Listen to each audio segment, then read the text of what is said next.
سنأتي لهذا الجانب. دعنا نحلل الآن جزئيات المشهد في البحرين. نأخذ عينة أخرى من الآراء من داخل البحرين. معنا عبر الهاتف سيد محمد من البحرين، تفضل.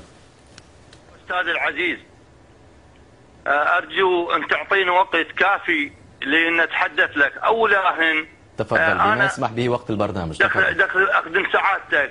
قبل 20 سنة الأكثرية منهم كانوا من أصل فارسي، واليوم الإيرانيين حركوهم. المفروض من عندهم صدام كل مساوئ، المفروض من عندهم يرجعونهم، هذول أصلهم فرس، يرجعونهم إلى إيران ويخلي هم يريدون أحمد نجاد يحكم البحرين. من هؤلاء يعني من ينتقدون النظام تقصد؟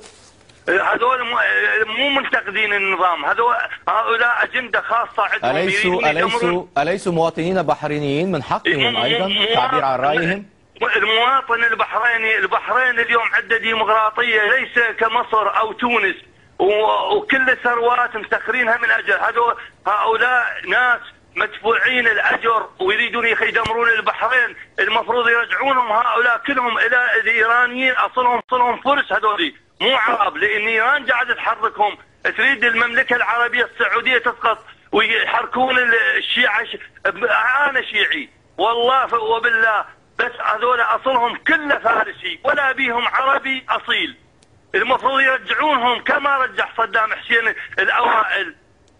على كل حسب قانون أو مفهوم المواطنة أن تكون من أصل فارسي أو من أصل عربي، على ما أعرف في البحرين لا يختلف الأمر حتى حسب دستور البحرين، لا ينص على ذلك. يحترم نفسه، إذا مو أصل عربي يحترم نفسه وياكل بهاي النعمة، بيريد يشرب منا ماء لا يبي حجارة، لا يروح يجيب الفرس علينا ويريد يدمر الأمة العربية. هؤلاء أصلهم مو عرب، المو عربي يجب عليه يحترم نفسه، وإلا ما يحترم نفسه يرجع إلى أحمد نجاد اللي قاعد يقمع بها بالآلاف، يدب بها بالسجون، هل يروح يدعون ابن عمهم.